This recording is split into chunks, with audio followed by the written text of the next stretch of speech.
டே 3 of குளிர்கால கடின சவால். இன்றைக்கி 4:30 அலாரத்துக்கு 4 மணிக்கு எழுந்திரிச்சிட்டேன். அப்புறமா கொஞ்சம் ஸ்னூஸ் பண்ணிட்டு பார்த்தா மணி 5:10 ஆச்சு. இதில் மழை வேறு. ஸோ நனைஞ்சிட்டே மெல்லமாக பள்ளிக்கு வந்துட்டு பார்த்தா இங்கே பள்ளிவாசலுக்கு நடுவில் ஸ்விம்மிங் பூல் இருக்குதுங்க.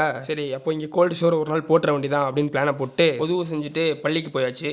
பள்ளியில் போயிட்டு ப்ரேயரை முடிச்சுட்டு எல்லோரும் நல்லா இருக்குன்னு துவாலாம் கேட்டுட்டு இன்றைக்கான ஃபர்ஸ்ட் ட்ரைனிங் செஷன் ரன்னிங்க்கு தான் கிளம்பியாச்சு. ஆமாங்க, எக்ஸ்ட்ரா ஒரு ட்ரைனிங் செஷன் பிளான் பண்ணியிருக்கேன்.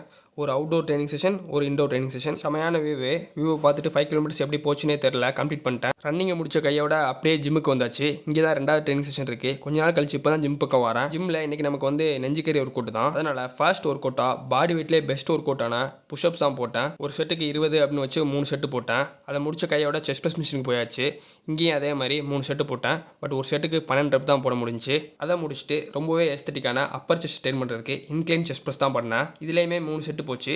ஒரு செட்டுக்கு 12 ரெப்புன்னு வச்சு இதெல்லாம் முடிச்சுட்டு கடின சவாலோட கடினமான பகுதியான கோல்டு ஷவருக்கு வந்தாச்சு. இவ்வளோ கஷ்டப்பட்டு இதை பண்ணி ஆகணுமான்னு உள் மனசு என்கிட்ட கேட்டுச்சு. உள் மனசு உள்ளே போய் பார்த்துட்டு இதுக்கு 1008 பெனிஃபிட்ஸ் இருக்குதாங்கிறத சொல்லி புரிய வச்சுட்டு ஷவரை கம்ப்ளீட் பண்ணியாச்சு. அப்புறம் மார்னிங் பிரேக்ஃபாஸ்ட்டாக புட்டு, கடலை, பழம் இதெல்லாம் சாப்பிட்டுட்டு தீபாவளி ஸ்பெஷலான ஸ்நாக்ஸையும் கொஞ்சம் சாப்பிட்டாச்சு. இன்னைக்கு சாப்பிட்ட ஸ்நாக்ஸில் என்னோட ஃபேவரட் அதிரசம் தான். உண்மையிலே அல்டிமேட்டாக இருந்துச்சு. நாளைக்கு பார்ப்போம்ல.